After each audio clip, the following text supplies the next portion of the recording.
She didn't ask politely. She didn't beg. She stood on his porch with snow in her hair and said, "I'm looking for work," like it was the last solid thing she had left. Ethan Cole had turned men away for less. Strong men, armed men, men with horses and references. But something in the way this woman met his eyes made him hesitate. Not hopeful, not desperate, just steady. Like she'd already decided she would survive this moment, with or without his help. "You'll want town work," he said. "I don't," she replied. "I want honest work, far from people who talk." That landed harder than it should have. Winter had been circling his ranch for weeks, testing the fences, testing him. The Montana prairie lay stiff and colorless, the sky low and heavy with coming snow. Ethan hadn't planned on company this late in the season, especially not a lone woman walking up his ridge without a horse or escort. He studied her hands, scarred, chapped, wrapped in old cloth where the skin had split. Not soft, not ranch hardened either. Hands that had worked, hands that had learned pain. "What's your name?" he asked. "Margaret Hale. Folks call me Maggie." "Widowed," the pause said. Alone, the silence finished. "My housekeeper left," Ethan said. Said the quiet was eating her alive. Maggie nodded once. "Quiet doesn't scare me." The snow began falling in earnest, thick flakes, heavy. The kind that erased tracks and turned mistakes fatal. Ethan looked past her toward the empty ridge. If he sent her back now, she wouldn't make town before dark. And despite his reputation for coldness, he wasn't made of stone. "You'll find more than wages here," he said slowly. "Work starts before dawn. Days are long. This land doesn't tolerate foolishness, and I don't keep people who quit." She didn't flinch. "I don't quit." He held her gaze a moment longer, then stepped aside. "Bunkhouse is out back. Stove works. Blankets are clean. We'll talk pay in the morning." She let out a breath she hadn't realized she was holding. "Thank you." "Don't," he said. "You might regret it by sunrise." She did not. 3 mornings later, Ethan found her in the yard before dawn, fumbling with leather straps by lantern light. Snow crunched under his boots as he approached. "That's a bridle," he said. "Horse don't need it for mucking stalls." She startled, then nodded. "Then I'll use the halter." No excuses, no embarrassment. He told her where the feed bins were, how many scoops per animal, where the ice broke easiest on the troughs. She listened like a woman memorizing scripture. By noon, the stalls were clean, water hauled, a section of fence mended with wire and stubborn will. Her hands bled through torn cloth. "That's enough," Ethan called. She straightened, didn't argue, just nodded and walked away. That night, he set 2 plates, one in the kitchen, one in the dining room. A line drawn clean and clear, rancher and hired hand. That was safer. Near midnight, the chickens screamed. Ethan was out the door with his rifle before his boots were fully on. He skidded to a stop in the yard. Maggie stood by the henhouse in her nightdress and coat, his spare rifle braced against her shoulder. Firelight painted her in sharp gold and shadow. 3 wolves circled beyond the fence, eyes bright as coins. She fired a warning shot. The wolves scattered but didn't flee. Ethan moved beside her without a word, threw a torch, fired again. Together they drove the pack back into the hills. When the silence returned, they stood shoulder to shoulder, breath rising in white clouds. "You can shoot," he said. "My father taught me," she replied. Said a woman alone needs to know how to stand her ground. Her feet were bare in unlaced boots. She was shaking, cold, adrenaline, maybe both. "Those chickens are staying alive," she said quietly. That almost made him smile. Almost. The town noticed her before it noticed her work. By Sunday, whispers followed Ethan into the general store. Martha Doyle's eyes flicked toward the door, then back to him. "Heard you hired a woman," she said carefully. "I needed help," Ethan replied. She needed work. "Folks are talking." "Folks always do." Warren Pierce blocked the doorway when Ethan turned to leave. "Banker, moral compass, thin as wire and twice as sharp. That woman," Pierce said. "You sure she's respectable?" Ethan stepped closer. "She's respectable enough to mind her business. You might try the same." Pierce smiled without warmth. "Just friendly advice." Ethan bought supplies he hadn't planned on: flour, nails, and a wool-lined winter coat, medium size. He didn't explain himself to the shopkeeper. Back at the ranch, he found Maggie at the kitchen table reading by lamplight. A worn Bible lay open. He set the coat down. "Snow's getting worse. You'll need this." She touched the fabric like it might disappear. "I can't pay you back." "Didn't ask you to." Her eyes lifted, raw and confused. "Why are you kind to me?" Ethan swallowed. "Maybe I know what it's like to need a place that doesn't ask questions." She held the coat to her chest, didn't cry, just nodded. That night, the ranch settled into a rhythm older than words. Work. Silence. Shared meals left at a careful distance. Something fragile had begun. Neither of them dared name it yet. The ranch found its rhythm without asking permission. Work before dawn. Breath turning white. Gates creaking like old bones. Maggie learned the language of the place fast. The sound a fence made when it needed mending. The way cattle shifted before weather. The silence that meant snow was coming hard. Ethan taught without talking much. Showed her how to coil rope, how to throw with her shoulder instead of her arm. She missed more than she caught, but she never quit. Not once. Her hands healed rough and strong. 6 weeks passed. November folded into December and the cold stayed. One morning the pump ran dry. Ice had seized the pipes solid. Ethan swore softly and stared at the frozen handle. "It'll take days to fix." Maggie stood nearby, feeding the chickens. "Then we haul from the creek." "That'll freeze you." She shrugged. "Cold doesn't scare me." He hesitated. The spare bedroom was warmer. The main house had a stove that held heat. The bunkhouse did not. "You can use the spare room until it's fixed," he said. "People already talk." Quote, "People always do," she replied, echoing him. That night, they ate together for the first time. Venison stew, biscuits, coffee strong enough to wake the dead. They sat across from each other, the fire snapping low between them. "This is good," Ethan said. She almost smiled. "My mother taught me to cook before she taught me hymns." "She sounds wise." She was. Loss settled in the room like dust. After supper, Maggie hummed while mending a harness. A simple hymn. Old. Familiar. "What's that?" Ethan asked. "Something my mama sang. Come thou fount." Quote. She sang it proper, soft, steady. The barn seemed to listen. When she finished, Ethan nodded once. "Your mama had good taste." They worked in a different silence after that. Not empty. Shared. Christmas came quiet. No stockings. No laughter. Just pine boughs over the mantel and candles in the windows. Ethan carved a small wooden bird from scrap pine. Simple. Careful. On Christmas Eve, Maggie set 2 plates without asking. Roasted chicken. Potatoes. Carrots from the root cellar. Afterward, Ethan set the bird on the mantel. "That's beautiful," Maggie said. "Made one once," he replied, "for a child who never came." Her breath caught. "I had a daughter, Lily." Fever took her. They didn't rush the words. Let them sit. "My husband said it was my fault," she added quietly. "Town agreed." Ethan stared into the fire. "My wife died in childbirth. Town said I worked her too hard." They shared the weight without trying to fix it. "Maybe we're just tired of running," Maggie said. "Maybe," Ethan replied.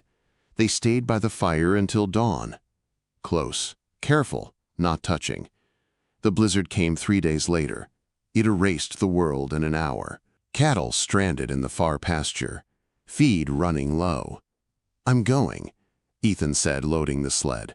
"Not alone," Maggie said, pulling on her coat. The wind hit like fists. They followed the fence by feel. Counted cattle by touch. 2 missing. On the way back, the snow gave way beneath Maggie's feet.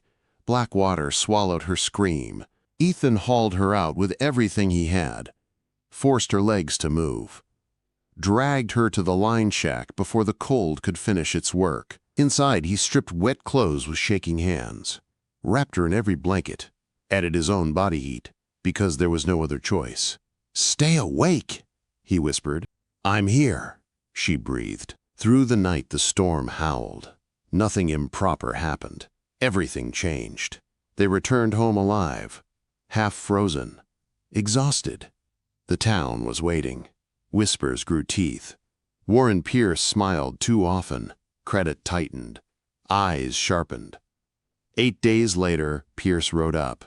"Concerned citizen," he said. "You were alone with her, for days. Say what you came to say. Send her away, for her sake." That night, Ethan spoke the words he hated. Maggie went still. "You told me this place was different," she said. "It is." "Then prove it." She packed before he found his courage. Jasper, his ranch hand, didn't soften it. "You're scared, and you're letting them win." The words burned because they were true. Sunday morning, Ethan walked into the church like a man to the gallows. He spoke plain, named the judgment, claimed the truth. "I care for her," he said. "If that's shame, judge me." Quote. He didn't look back. He found Maggie at the hotel, small room, narrow bed, light from an alley window. "I should have stood sooner," he said. "I'm choosing you every day." She searched his face, long, hard.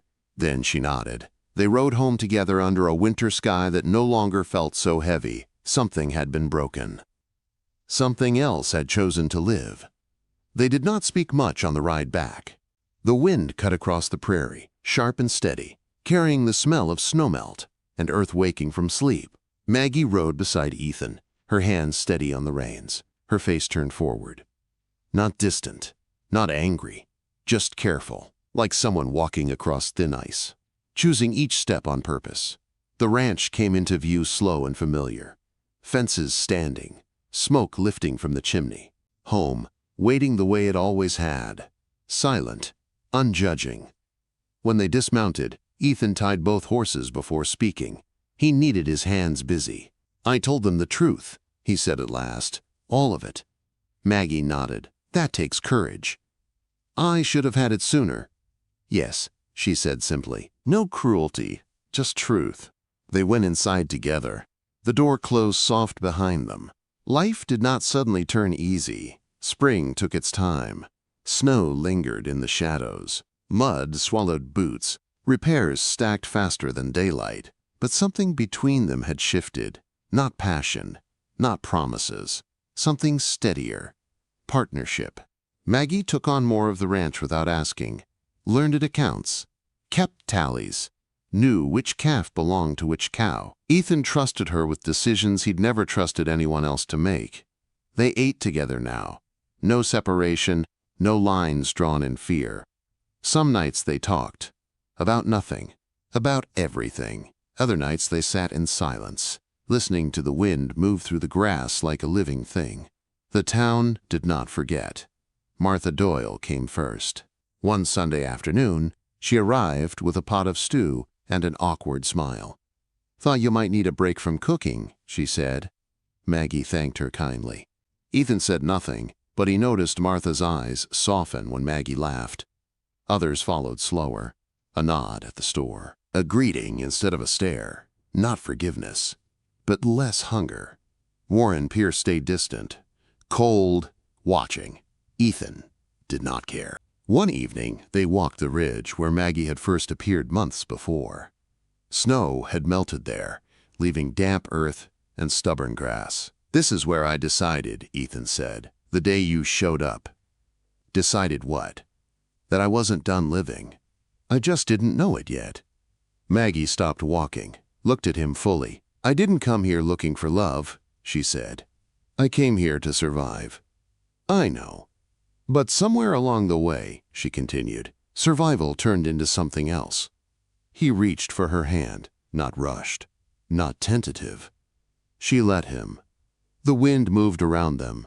The land watched, patient and wide. They married quietly. No church, no crowd, just open sky and two witnesses. Jasper stood grinning. Martha wiped her eyes. Ethan's vows were plain. "Every good thing worth having comes the hard way." Maggie's voice did not shake. "Then we'll work for it. Together."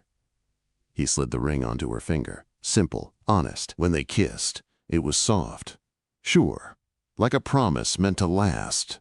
That night, they stood in the doorway of the main house, looking out at the land they had chosen again and again. The wooden bird still sat on the mantel, catching firelight. A small thing, a stubborn thing. Maggie wore the winter coat he'd bought her, though spring had warmed the air. She wore it because it mattered. "Funny," she said, "the thing that saved me was work." Ethan smiled. "Work saves most things. If you don't quit." She leaned into him. He rested his forehead against hers. Outside, the wolves howled far off, not threatening, just present. "Do you ever miss them?" Maggie asked softly. "Every day." "Me too." They stood with that truth between them, not heavy now, shared. Spring came all at once. Green pushed through dead grass. The creek ran clear and loud. Calves were born strong. Fences held. The land breathed easier. The town settled into its own rhythm. Some stayed distant. Some came around. Warren Pierce never apologized, but he stopped circling. That was enough. One evening, as the sun dropped low and painted the hills gold, Ethan and Maggie sat on the porch, boots muddy, hands tired. "I don't feel cold anymore," Maggie said. Ethan looked at her, at the woman who had walked out of winter and chosen to stay. "Neither do I." The door behind them stood open. Light spilled out onto the land. Home wasn't given. It was earned. Together. Summer did not arrive gently. It came loud and fast, the way hard seasons often do. The creek swelled with meltwater and rushed past the banks, brown and impatient. Grass shot up knee-high in places, hiding rocks and old holes that could break a leg if you weren't watching. The days stretched long, filled with heat, flies, and the kind of work that left muscles aching even after sleep. Maggie took to it like she had always belonged there. She rose before Ethan now, coffee ready, boots on, hair tied back tight. She rode fence without complaint, learned to spot trouble before it announced itself, and spoke to the animals with a calm that surprised him. The cattle responded to her. Chickens followed her like gossip. Ethan watched, quiet and careful. Pride sat heavy in his chest. Not the loud kind, the steady kind. Still, some habits were slow to die. He woke some nights convinced the house was too quiet, that if he listened hard enough, he'd hear loss breathing in the walls. He would lie still, counting Maggie's breaths beside him, grounding himself in the present. She never asked what haunted him. She understood without words. The trouble started with a fence. North pasture. Old posts. Spring floods had loosened the ground. Ethan spotted the damage too late. By the time he and Maggie rode out, 6 head had wandered through into open range. "Damn it," Ethan muttered, scanning the horizon. "We'll find them," Maggie said. "They won't go far." They split up, covering ground fast. Maggie followed tracks toward the low hills, the sun beating down hard. She found the cattle bunched near a stand of cottonwoods, uneasy but calm. She moved slow, careful, just like Ethan had taught her. Then the ground shifted. Her horse stumbled in a hidden washout and went down hard. Maggie hit the dirt, breath knocked clean from her lungs. Pain flared sharp in her ankle. She lay still for a moment, testing. It held weight, barely. "All right," she whispered. "We can do this." She got up, limped, used the cottonwood trunk to steady herself. She gathered the cattle on foot, one step at a time, sweat and grit streaking her face. By the time Ethan reached her, leading his horse hard, the cattle were moving back toward the fence. His face went pale when he saw her limp. "What happened?" "Nothing worth stopping over," she said. He dismounted and crouched, hands gentle but firm as he checked her ankle. That's swelling. I've had worse. That doesn't make it smart. She met his eyes. The cattle mattered. So do you. The words hung there, simple, heavy. He helped her onto his horse. Rode back slow, one arm steadying her at the waist. Neither spoke. The injury healed. Slowly. Maggie hated being idle. She took to mending tack, managing accounts, teaching Jasper's young nephew, who'd come out for the summer, how to hold a hammer without smashing his thumb. The ranch hummed with life. So did the town. By July, talk shifted again. Not whispers this time. Invitations. Church picnics. Polite smiles that tried to smooth over old judgments. Martha Doyle brought pie one afternoon and stayed to drink coffee. You've done good here, she said to Maggie. Both of you. Maggie smiled, warm but reserved. We're just working. Martha nodded. That's usually how it starts. Not everyone softened. Warren Pierce watched from a distance. His eyes lingered too long when Ethan wasn't looking. Maggie felt it like a prickle at the back of her neck. Predators didn't always bare teeth. Late August brought drought. The grass browned. The creek shrank. Dust coated everything. Each day became a calculation. Feed. Water. Time. Ethan spent long hours riding, checking stock, planning ahead. Maggie handled what she could, but the strain showed. One evening, as the sun sank red and angry, Ethan found her sitting on the porch steps, head in her hands. You didn't come in for supper, he said. I wasn't hungry.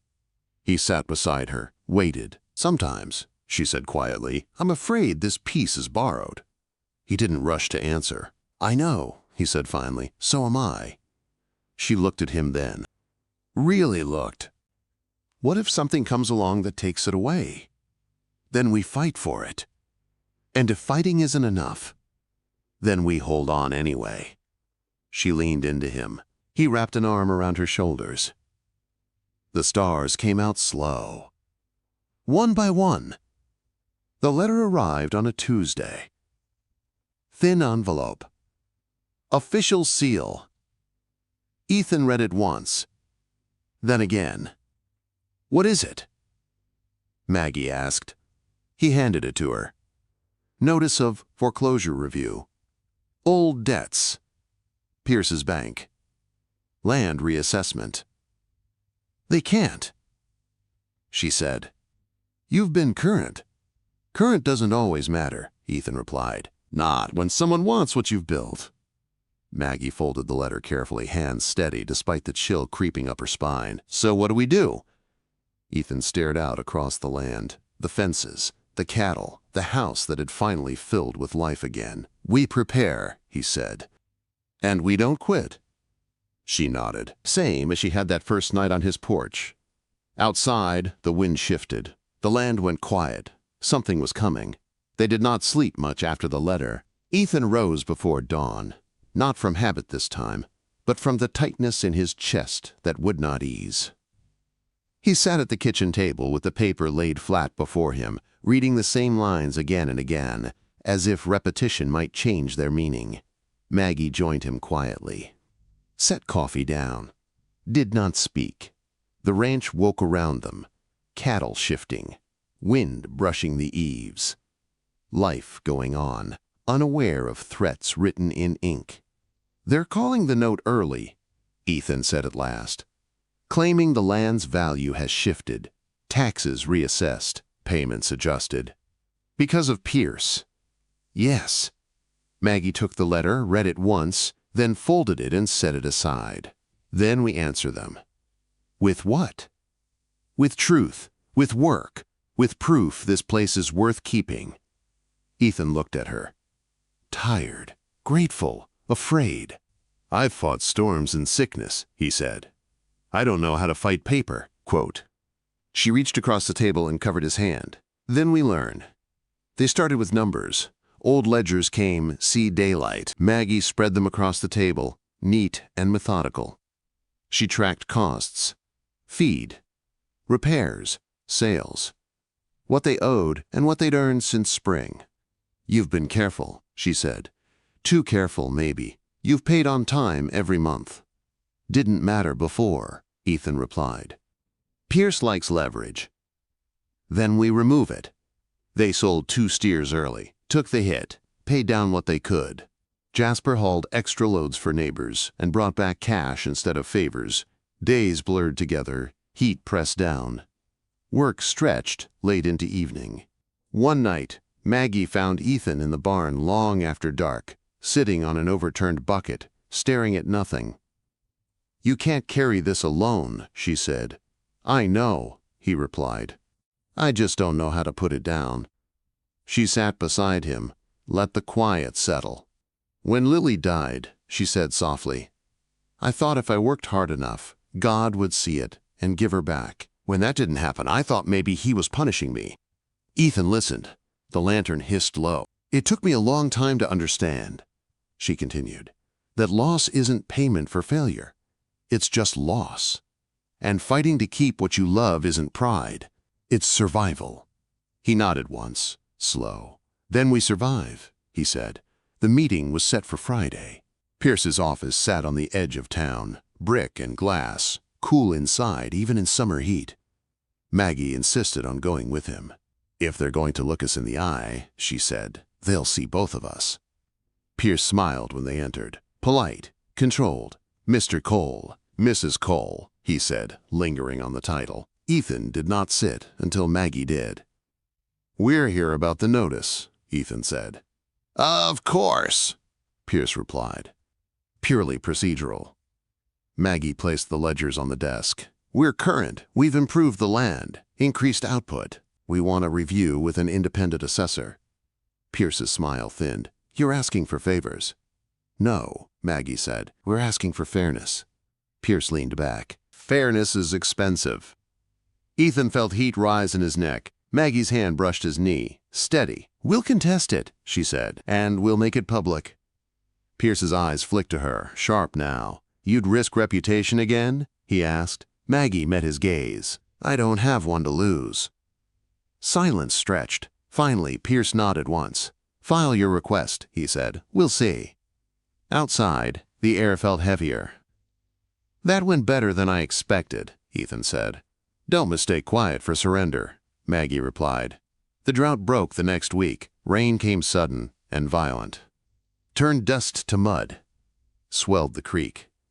One of the old culverts gave way, flooding the lower pasture and washing out a section of fence. Ethan rode out before dawn. Maggie followed without asking.